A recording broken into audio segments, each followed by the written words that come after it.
আপনারা পিছনে যান।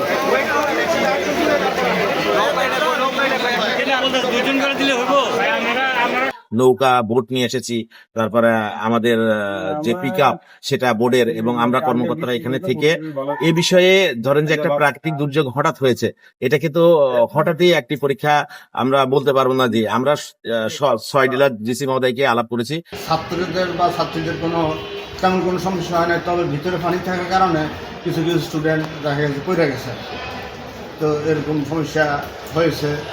তো এটার জন্য আমরা কী করব, আমরা আমাদের যতটুকু সম্ভব করেছি। সাথে সাথে সিটি কর্পোরেশনের মেয়র মহোদয় কিন্তু আমাদেরকে সহযোগিতা করেছেন, তিনি নৌকা পাঠিয়েছেন, বিশেষ করে বিজ্ঞান ভবনের ছেলেমেয়েরা যাতে নৌকার মাধ্যমে যাইতে পারে তারা সেই ব্যবস্থা করেছেন।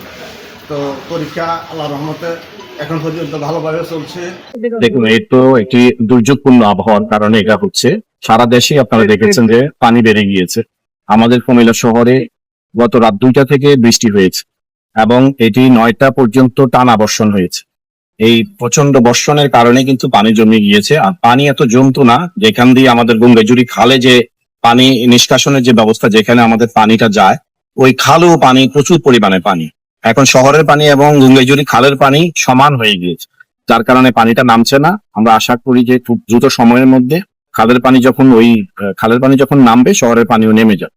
আর আমরা এই পানি নিষ্কাশনের জন্য সব জায়গায় আমাদের লোক কাজ করছে। আপনারা দেখেছেন যে এখানে আমাদের যে সরকারি মহিলা কলেজের শিক্ষার্থীদেরকে আমরা এখানে সহযোগিতা করার চেষ্টা করেছি, নৌকা দিয়ে এবং ভ্যান গাড়ি দিয়ে শিক্ষার্থীদেরকে আমরা কেন্দ্রে প্রবেশ করার জন্য সিটি কর্পোরেশন থেকে, আমাদের শিক্ষা বোর্ড থেকে, আমাদের প্রশাসন থেকে আমরা সর্বাত্মক সহযোগিতা করেছি। এবং যখন পরীক্ষা শেষ হবে তখনও তারা যেন নির্বিঘ্নে বাসায় ফিরে যেতে পারে, সেজন্য আমরা এখানে অবস্থান নিচ্ছি এবং তাদেরকে যথাযথভাবে যেন বের হতে পারে, তাদের গাইডিয়ানের হাতে আমরা তুলে দিতে পারি, সেজন্য আমরা কাজ করে যাচ্ছি।